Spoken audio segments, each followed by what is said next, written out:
Hi, I'm Pat Fishburne, and welcome to our home, and we want to talk about some of our photography. Hi, I'm Stokes Fishburne.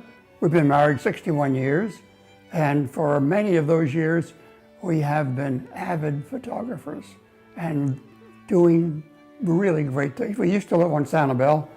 We sold our home on Sanibel in 2002, bought a motorhome, and we went out touring the United States and doing lots and lots of photography. 7 years just living in the motorhome. That was our only home, and that's when that was an interesting period because 2002 was really when digital was starting to get serious, And we were on the road for 7 years, and by the time we finished that, digital was really well entrenched.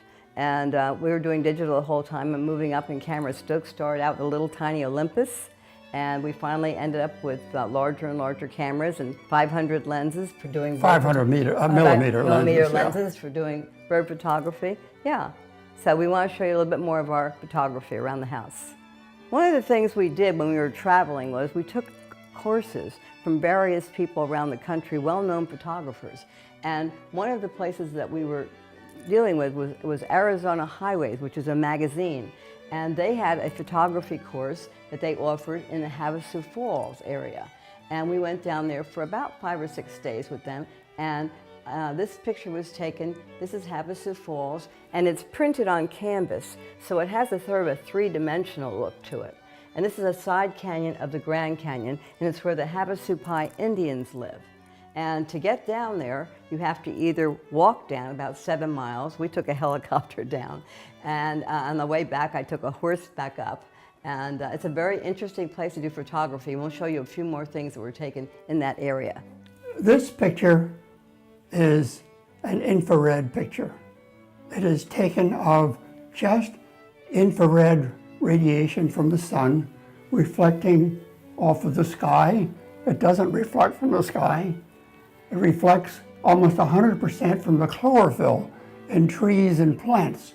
And so trees and plants and things turn white because of all the intensity, and up here is black, and like the water is dark. And so this is a modification of a camera, and I am heavily into infrared photography.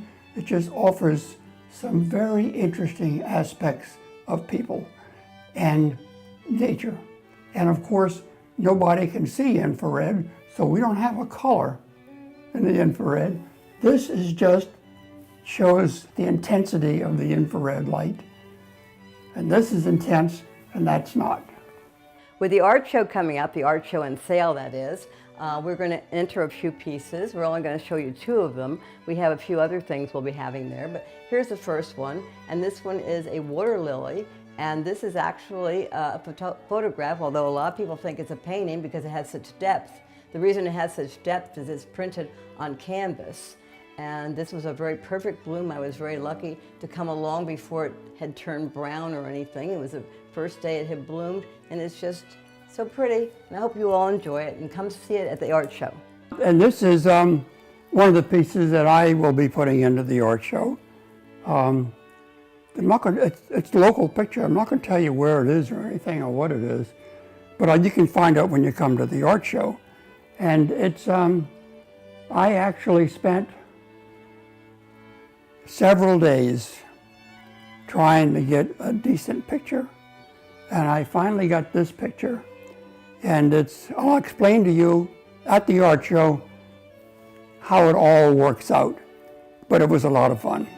Come on down to the art show. We can't wait to see you there. And I'm going to have a lot of little note cards for sale with lots of bird pictures on, things you haven't seen today. But I think 5 different note cards with pictures of birds that I think you'll enjoy. And we can talk to you about other types of pictures we've taken over the years and the things that we like about photography.